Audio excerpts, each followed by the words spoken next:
정부가 청약시장 과열을 시키기 위해 중도금 집단대출 보증을 강화했지만 입지와 교통이 좋은 분양단지는 여전히 수요가 몰리는 등 과열 양상을 보이고 있었습니다.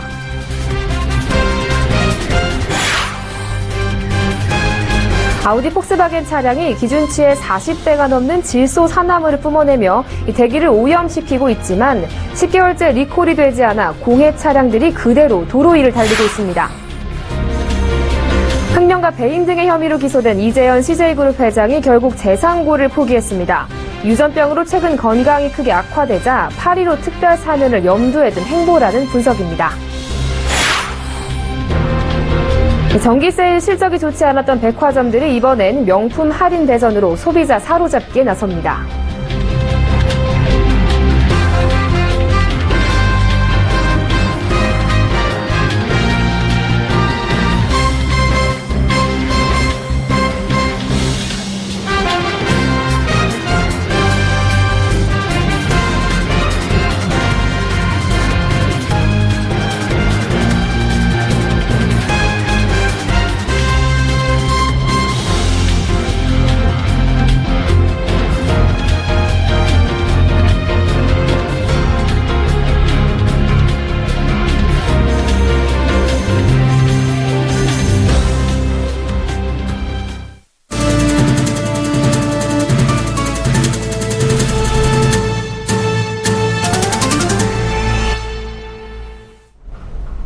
여러분 안녕하십니까? 19일 화요일 생경제 현장 오늘의 주요 뉴스입니다.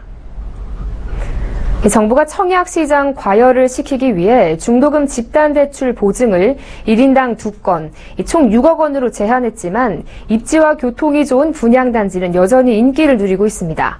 반면 비인기 지역은 급속히 얼어붙는 모습입니다. 보도에 정창신 기자입니다. 중도금 집단대출 보증이 강화되면서 인기 지역과 비인기 지역 간의 청약 양극화 현상이 벌어지고 있습니다. 고양, 다산 등 수요층이 몰리는 지역의 청약은 여전히 과열된 양상을 보이고 있는 반면 인천, 용인 등 수도권 외곽 지역에선 청약 미달 사태가 속출하고 있는 것입니다. 이달 초 분양 승인을 받아 집단대출 규제를 받게 된 고양 향동 호반 베르디움 청약에서 평균 24.3대 1의 경쟁률로 전타입이 1순위 마감됐습니다. 향동지구는 경기도지만 서울 상암동과 인접해 서울 생활권을 누릴 수 있어 고양시뿐만 아니라 서울 지역에서도 청약자들이 대거 몰린 겁니다. 지난 14일 청약 접수를 받은 남양주 다산 신도시 한양수자인 2차는 평균 24.2대 1의 청약 경쟁률을 기록했습니다. 이 단지는 다산 신도시 내 중심 상업지구에 들어서 생활 편의시설을 누릴 수 있고 오는 2022년 지하철 8호선이 연장 예정으로 잠실까지 30분 내 이동이 가능할 예정입니다. 이와 반대로 인천, 용인 등 일부 지역에선 청약 미달 사태를 겪었습니다. 인천 송도 SK뷰는 지난 14일 진행된 1순위 청약에선 미달이 났고 2순위에서 마감됐습니다. 1, 2순위 평균 청약 경쟁률은 1.63대 1에 그쳤습니다. 지난 12일 청약 접수를 받은 신흥덕 롯데캐슬 레이시티는 1순위와 2순위 일부 평형에서 미달 사태를 겪었습니다. 업계에 따르면 이 단지에서 가장 가까운 역은 4km 거리에 있는 기흥역으로 걸어서 이용하긴 불편하고 주변에 생활 편의 시설이 부족한 것이 부진 이유입니다. 입지 여건이나 분양가의 적정성 그리고 대기 수요의 규모, 지역의 수급 여건에 따라서 분양시장의 양극화는 여전히 나타날 수 있습니다. 중도금 대출 보증이 제한되는 분양가 9억 원 이상의 분양단지들이 많지 않은 만큼 중도금 대출 규제로 인한 영향보다는 입지와 교통 등이 분양의 성패를 가르고 있는 상황입니다. 서울경제TV 정창신입니다.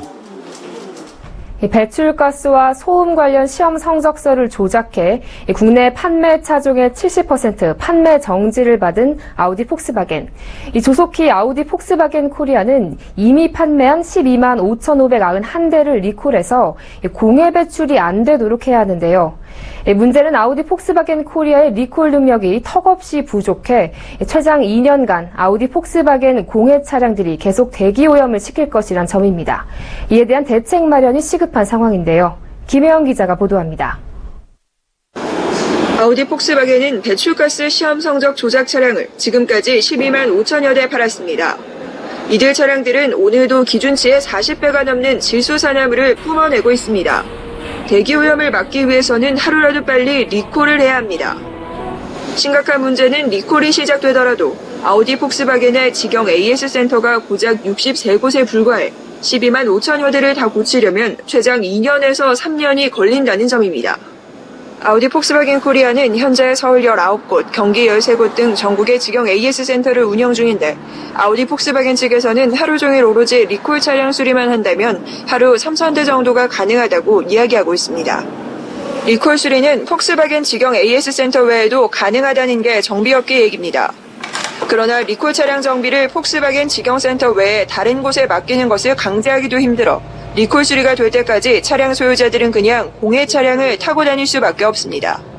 우리 노트북이나 컴퓨터 쫙 지우고 프로그램 쫙 알잖아요. 그렇게 알면 되는 거지. 그 프로그램을 안 줘서 못하는 거지. 우리나라 정비업소가 몇 개인데 그거다 프로그램을 하면 충분히 할 수 있는데. 리콜이 언제 시작될지 알 수 없는 것도 문제입니다. 아우디 폭스바겐은 부실한 계획서를 제출해 3차례나 퇴짜를 맞았기 때문입니다. 아우디 폭스바겐은 리콜 계획서가 반려돼 어찌할 도리가 없고 우려할 리콜 대란은 없을 것이라는 말만 되풀이하고 있습니다.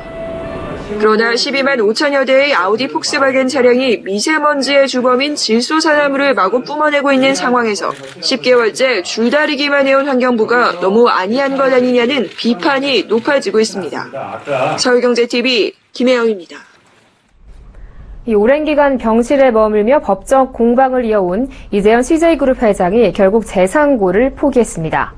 이 회장은 구속 집행정지 상태로 서울대병원에서 샤르콧 마리투스, 즉 CMT라는 신경근육계 유전병과 만성 신부전증 등을 치료받아 오다 최근 건강이 급속도로 나빠진 것으로 전해졌습니다. CJ그룹은 이 회장의 건강이 크게 악화돼 더 이상 재판을 진행할 수 있는 상황이 아니라고 상고 취하 이유를 밝혔습니다. CJ 측은 이 회장의 근육이 대부분 소실돼 젓가락도 잡을 수 없는 상황이라면서 사진도 함께 공개했습니다. 건강상 이유를 내세웠지만 다음 달 특별 사면이 예정돼 있어 사면을 염두에 둔 행보라는 분석이 법조계 안팎에서 나오고 있습니다. 사면은 형 확정자만 대상으로 하기 때문에 상고 취하로 이 회장도 대상에 포함될 수 있게 됐습니다. 이 회장은 지난 2013년 7월 횡령, 배임, 조세포탈 혐의로 기소돼 1심에서 징역 4년과 벌금 260억 원을 선고받았으며 항소심에서는 징역 3년과 벌금 252억 원을 선고받았습니다. 하지만 대법원이 작년 9월 이 회장의 일본 부동산 매입과 관련한 배임액을 구체적으로 산정할 수 없어 특정 경제범죄 가중처벌법을 적용할 수 없다며 사건을 파기환송한 바 있습니다. 여름 정기세일 실적이 좋지 않은 백화점들이 명품 할인 대전에 돌입했습니다. 각 백화점마다 역대 최장 기간, 역대 최대 물량을 앞세워 소비자 잡기에 나섰는데요. 이보경 기자가 전합니다. 이름만 들어도 알만한 해외 명품 브랜드 제품들이 최대 80% 할인을 내걸고 소비자를 유혹합니다. 평일인데도 불구하고 이른바 득템을 하려는 사람들로 북새통을 이룹니다. 롯데백화점이 오늘부터 역대 최대 규모의 해외 명품 대전을 열었습니다. 이번 행사는 역대 최대인 1,900억 원 규모로 해외 명품 280개 브랜드를 30에서 80% 할인 판매합니다. 신세계 백화점도 21일부터 한 달간 350여 개 브랜드가 참여하고 850억 원 물량이 동원되는 역대 최대, 역대 최장 규모의 해외 유명 브랜드 대전을 엽니다. 뿐만 아니라 갤러리아 백화점은 21일부터 이틀간 리츠카튼 호텔로 명품 출장 세일까지 나섭니다. 올해 백화점 명품 대전은 예전보다 10일에서 14일 앞당겨졌고 기간도 역대 최장입니다. 이렇게 각 백화점들이 대형 명품 할인전을 하고 있는 것은 백화점 정기 세일 실적이 좋지 않았기 때문입니다. 경기 불황으로 내수 활성화를 위해서 기간도 늘리고 행사 일정도 앞으로 일주일 정도 당겨서 진행을 하는 겁니다. 실제로 롯데백화점과 현대백화점은 여름 정기 세일 기간 매출 신장이 각각 3.4%와 2.5%에 그쳤습니다. 당초 6에서 8% 신장을 기대했던 업체 전망에 크게 못 미치는 성적표입니다. 소비 불황으로 소비자들이 여름 정기 세일에도 지갑을 열지 않자 백화점들이 명품 할인 대전으로 활로를 찾고 있습니다. 서울경제TV 이보경입니다. 최근 보험업계에서도 금융환경 변화에 따라 온라인과 모바일을 활용하는 보험 핀테크 시장이 성장세를 보이고 있습니다. 젊은 층을 중심으로 인터넷이나 모바일을 통한 보험 가입이 늘고 있는데 설계사 수수료가 없어 보험료가 최대 30% 싼 게 장점입니다. 보도에 양한나 기자입니다. 인터넷과 모바일로 보험에 가입할 수 있는 보험 핀테크 시장이 활기를 띠고 있습니다. 인터넷 가입에 대한 거부감이 낮고 상품을 꼼꼼히 비교하고 구매하는 20에서 40대 젊은 층이 주요 타깃입니다. 인터넷 보험은 보험료와 보장 등 세부 정보를 직접 확인해 보험 설계사나 전화 상담원을 거치지 않고 보장 설계부터 가입까지 할 수 있습니다. 설계사 수수료나 점포 운영비 등 비용이 없어 보험료가 최대 30% 저렴하기까지 합니다. 생명보험협회와 손해보험협회는 지난해 11월 인터넷으로 보험을 비교 선택할 수 있는 온라인 보험 슈퍼마켓 보험다모아 사이트를 오픈했습니다. 이를 계기로 이미 상품이 나온 인터넷 자동차 보험에 이어 생명보험사들도 앞다퉈 인터넷 보험을 출시하고 있습니다. 동양생명은 대주주인 중국 안방보험이 IT의 강점을 가진 만큼 이달부터 온라인 채널을 확대해 나갈 예정입니다.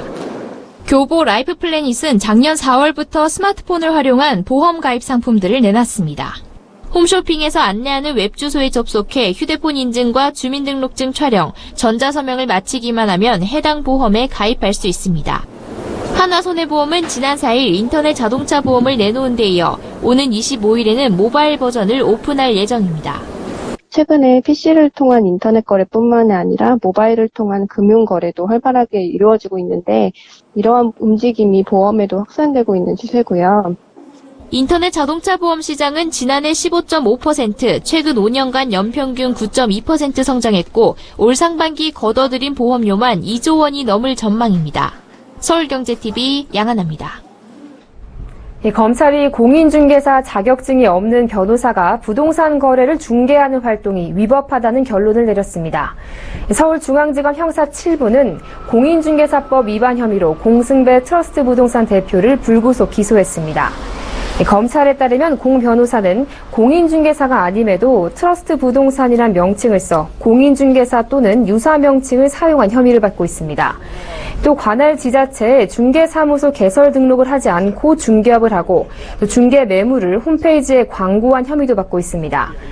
공인중개사법 제18조 2항은 개업 공인중개사가 아닌 자는 공인중개사 사무소, 부동산 중개와 유사한 명칭을 사용할 수 없다고 규정하고 있습니다. 제9조에선 공인중개사가 아닌 자는 중개사무소에 개설 등록을 신청할 수 없도록 하고 제18조 2에선 개업 공인중개사가 아닌 자는 중개 대상물에 대한 표시와 광고를 할 수 없다고 정하고 있습니다.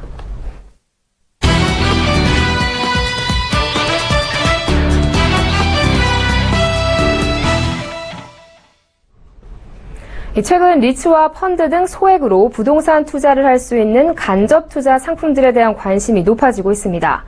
저금리 시대에 갈 곳 잃은 투자 자금 때문에 전 세계의 부동산 시장이 들썩이면서 벌어진 현상인데요. 부동산 간접 투자는 뭐고 또 어떻게 투자하면 되는지 보도 정훈규 기자와 함께 알아보겠습니다. 안녕하세요. 네, 안녕하십니까? 네, 우선 리츠가 뭔지부터 알아봐야 할 것 같은데요. 부동산 간접 투자라고 하던데 이 리츠가 무엇이고 또 이 실물 투자와 어떻게 다른 거죠? 네, 리츠는 유가 증권 시장에 상장돼 주식처럼 사고 팔 수 있는 상품인데요. 리츠라는 명칭의 뜻은 부동산 투자 회사나 부동산 투자 신탁 정도라고 할 수 있습니다. 이들 리츠는 사무실, 주택, 호텔, 병원 등 다양한 부동산 자산에 투자해 임대료 수익과 매매 차익을 올리는 것을 목표로 하는데요. 리츠에 투자하면 직접 건물 등을 사들이는 것이 아니기 때문에 부동산 실물 투자와 달리 소액으로도 투자가 가능하고 분산 투자 효과도 볼 수 있습니다. 특히 수익의 상당 부분을 투자자에게 배당한다는 게 장점인데요. 광희 리츠의 경우 지난해 배당 수익률 16.1%를 기록하게 됐습니다. 네, 우리나라에서 이 부동산 하면 재테크 이야기를 할 때 빠지지 않고 나오는 단골 주제인데요. 최근에야 이 리츠가 주목받는 이유가 뭐죠? 네, 국내에서 리츠와 부동산 펀드는 2000년대 초반 도입된 이후에 기관 투자나 일부 고액 자산가들만 참여할 수 있는 시장이었는데요. 최근 정부에서 소액 투자자들도 부동산 간접 투자가 가능하도록 길을 터주고 있습니다. 금융위가 지난 5월 개인들도 최소 500만 원으로 부동산 펀드에 투자할 수 있는 재간접 펀드를 도입하겠다고 밝혔고 국토부는 리츠 상장 활성화를 위한 관련 규제 완화에 나섰습니다. 이는 국내 단기 부동 자금이 945조 원을 넘어 역대 최대치를 기록할 정도로 시장에 풀린 돈들이 갈 곳을 잃고 방황하고 있는 상황 때문인데요. 이렇게 갈 곳을 잃은 자금은 최근 주식 공모주 시장이나 아파트 분양 시장, 중소형 빌딩 시장으로 몰려들고 있습니다. 하지만 중소형 빌딩이나 분양 시장은 소액 투자자 참여가 제한적이고 공모주의 경우 리스크가 큰 단점이 있는데요. 이 때문에 소액으로도 투자가 가능하고 안정적인 배당 수익을 올릴 수 있는 부동산 펀드나 리츠가 대안 투자처로 주목받고 있는 겁니다. 네, 소액으로도 부자들처럼 빌딩 재테크를 할 수 있는 셈인데요. 주목할 만한 리츠 어떤 것들이 있습니까? 네, 아직까지 리츠는 일반 투자자들의 선택의 폭이 넓지 않은 실정인데요. 현재 131개 리츠 중 증시에 상장된 건 광희리츠와 K탑리츠, 트러스트 제치로 3개뿐입니다. 다시 말해 유가 증권시장에서 주식처럼 일반 투자자들이 사고 팔 수 있는 리츠는 3개뿐인 상황인데요. 하지만 리츠 상장 요건이 완화되는 만큼 앞으로 선택의 폭은 넓어질 것으로 보입니다. 당장 올 하반기에는 모두 투어 리츠가 가세할 예정인데요. 모두 투어 리츠는 상장 후 5년간 국내외 20개 호텔에 투자해 임대료 등 수익을 얻는 것을 목표로 하고 있습니다. 특히 개인들이 부동산 간접 투자 상품에 관심을 가지다 보니 그간 주로 기관 투자가를 대상으로 자금을 모아 사모형 상품을 만들었던 운용사들도 공모형 상품 출시에 박차를 가하고 있습니다. 네, 그러니까 일단은 아직 이 일반 투자자들에게는 선택의 폭이 넓지 않다는 말씀인데요. 자, 그렇다면 당장 대안이 될 수 있는 부동산 간접 투자 방법 어떤 게 있습니까? 네, 리츠형 펀드가 그 대안이 될 수 있습니다. 리츠형 펀드는 공모 펀드 형태로 투자자들을 모집한 뒤에 일정 시간이 지나면 상장하는 상품인데요. 투자자 입장에서는 리츠와 별반 차이가 없는 셈입니다. 대표적으로 한국투자증권이 오늘 판매에 돌입해 1시간 만에 완판된 하나 그랜드 티마크 부동산 펀드 1호가 리츠형 펀드 상품입니다. 서울 중구 해연동 티마크 그랜드 호텔을 매입한 뒤 하나투어 자회사에 20년간 임대해 임대료 수익을 얻는 방식인데요. 연 5.5% 이상의 배당을 받을 수 있다는 게 업체 측의 설명입니다. 또 해외로 눈을 돌리면 선택의 폭을 더 넓힐 수 있는데요. 해외 부동산 실물이나 리츠에 투자해 수익을 얻는 해외 부동산 펀드들이 있습니다. 세계 곳곳에 부동산 자산에 투자하는 상품이라 분산 투자 효과가 뛰어나고 실제 성과도 좋은 편입니다. 제로인에 따르면 설정액 100억 원 이상, 운용기간 6개월 이상인 해외 부동산 펀드 11개의 상반기 수익률은 평균 5.96%에 달했습니다. 네, 최근 규제가 완화되면서 주목받고 있는 이 부동산 간접 투자 상품이죠. 리츠에 대해서 보도국 정훈규 기자와 함께 알아봤습니다. 오늘 말씀 잘 들었습니다. 고맙습니다. 네, 감사합니다.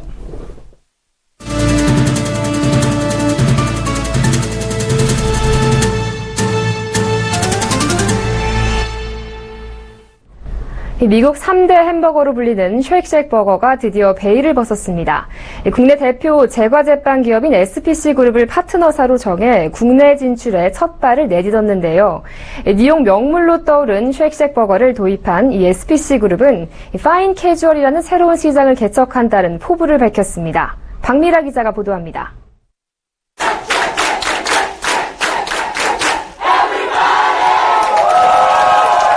Welcome to Shake Shack, and thank you. SPC 그룹이 미국의 프리미엄 클래식 버거 브랜드 쉐이크쉑 국내 1호점 오픈과 함께 외식 사업 강화에 나섰습니다. 쉐이크쉑 버거는 뉴욕의 명물로 떠올라 선풍적인 인기를 끌며 한국을 포함해 총 13개 국가에서 98개 매장을 운영하고 있습니다. 한국 1호점은 오는 22일 강남역 근처에 오픈합니다. This is a dream come true for me and for Shake Shack. We never dreamed we would ever open a restaurant here in your hometown of Seoul, and we're incredibly honored to be here. 국내에서도 약 30여 개 기업들이 수년 전부터 브랜드 유치 경쟁을 벌였으나 지난해 12월 SPC 그룹과 한국 도입 계약을 맺게 됐습니다. 쉐이크쉑 1호점은 대표 메뉴로 쉑버거와 스모크쉑, 쉑하도 도그 등 미국 본토 쉐이크쉑 메뉴의 맛을 그대로 재현할 예정입니다. 또한 레드빈 쉐이크, 허니버터 크런치 등 한국에서만 맛볼 수 있는 특별 메뉴도 준비했습니다. 지금 제가 들고 있는 이 버거는 채식주의자를 위해 개발된 슈룸 버거입니다. 소고기 패티 대신에 버섯이 들어간 것이 특징입니다. 한국 쉐이크쉑은 미국 본사로부터 동일한 원료를 수급해 현지와 같은 맛과 품질의 제품을 선보이는 데 주력한다는 방침입니다. 고객 중심의 경영 철학이라는 동일한 가치 아래 두 파트너가 함께한다면 커다란 시너지를 낼 수 있으리라 확신합니다. SPC 그룹은 쉐이크쉑 사업을 강화해 2025년까지 외식 사업에서 매출 2천억 원을 달성한다는 목표입니다. 서울경제TV 박미라입니다. 이 로봇이 주식 종목을 추천해주고 포트폴리오와 펀드까지 관리해주는 로보 어드바이저가 더 똑똑해지고 있습니다. 기존의 일괄적인 종목 추천이나 ETF 관리에서 벗어나 이 개인별 알고리즘을 만들 수 있게 됐고 다음 달부터는 한국형 헤지펀드 운용까지 할 예정인데요. 김성훈 기자가 보도합니다. 로보 어드바이저는 고도화된 알고리즘과 빅데이터로 컴퓨터가 자산관리 서비스를 해주는 것을 말합니다. 보다 개인화된 서비스를 제공할 수 있고 수수료가 저렴하며 초기 투자금을 많이 들이지 않아도 된다는 장점이 있습니다. 투자정보 제공업체 뉴지스탁은 사용자가 주식, 시황 등 약 120여 개의 팩터로 자신에게 맞는 로보 어드바이저 투자 알고리즘을 만들 수 있는 서비스를 내놓았습니다.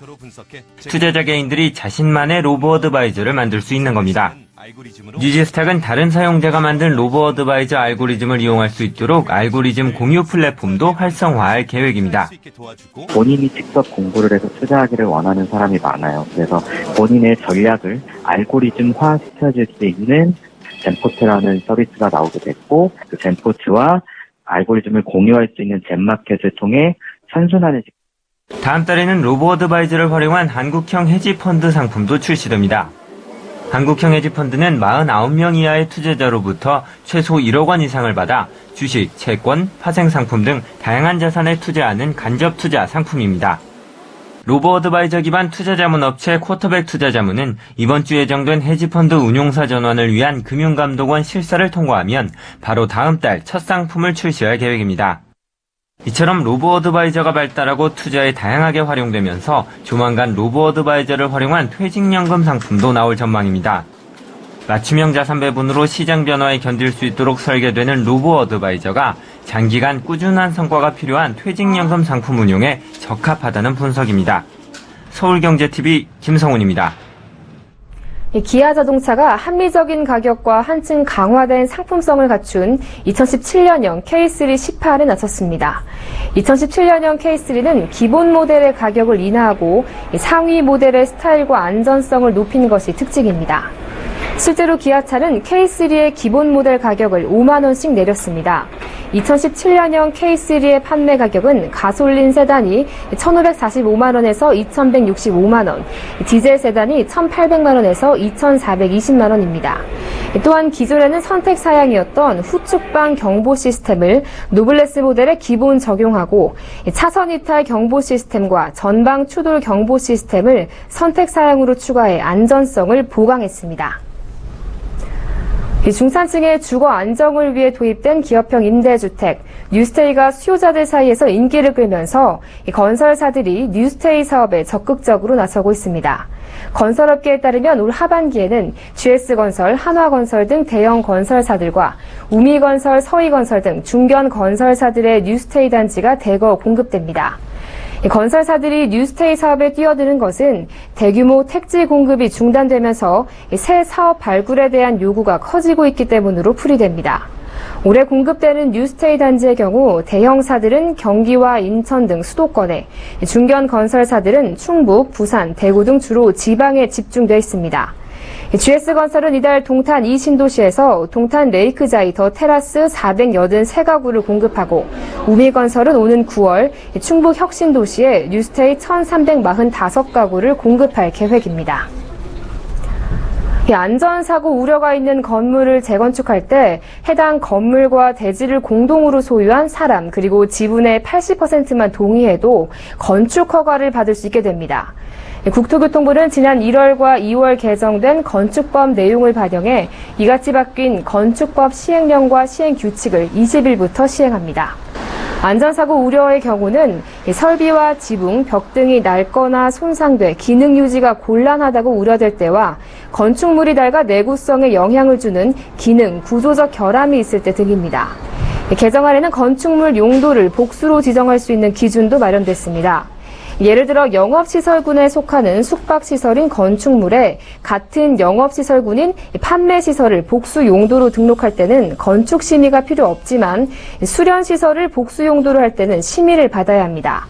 또 부동산 중개업소와 금융업소 가운데 면적 30제곱미터 이하인 업소는 제1종 근린생활시설에 포함하도록 하는 내용도 담겼습니다. SK하이닉스 노사가 생산직 근로자에 대해서도 연공 서열에 따른 호봉제를 완화하고 새로운 개념의 직무와 성과 중심의 임금 체계를 도입하기로 했습니다. BMW 코리아는 고성능 스포츠카 라인인 M3와 M4 쿠페에 새로운 색상을 적용한 한정판 페인트워크 에디션을 출시했습니다. 다국적 가구 기업 이케아가 미국에서 어린이 사망 사고를 일으킨 말름 서랍장을 국내에서는 계속 판매하겠다는 입장을 보여 논란이 일고 있습니다. 국토교통부에 따르면 7월 30일부터 8월 5일까지 올여름 휴가객의 46%가 몰려 이동 인원이 평상시 대비 41.1% 늘 것으로 조사됐습니다. 특히 7월 31일까지 이틀간 고속도로 혼잡이 절정에 달할 것으로 예상됐습니다.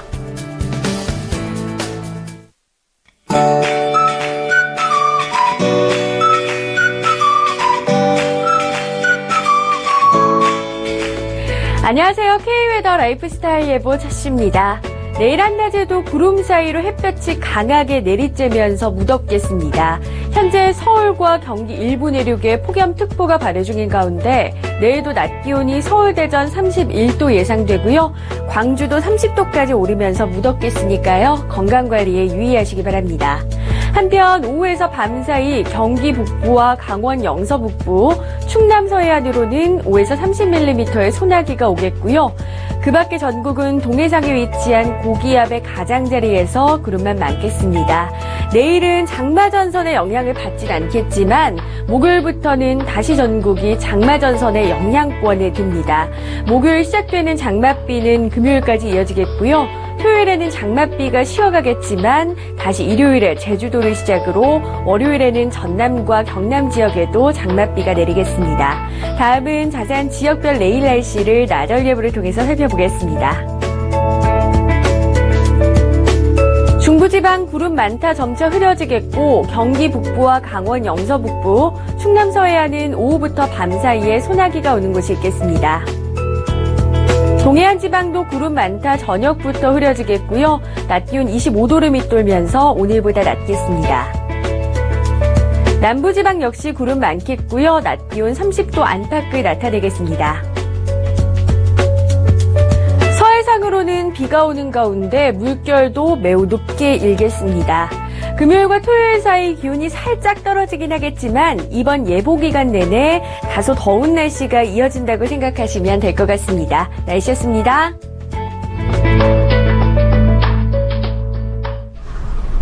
네, 생경제 현장 여기서 마칩니다. 시청해주신 여러분 고맙습니다.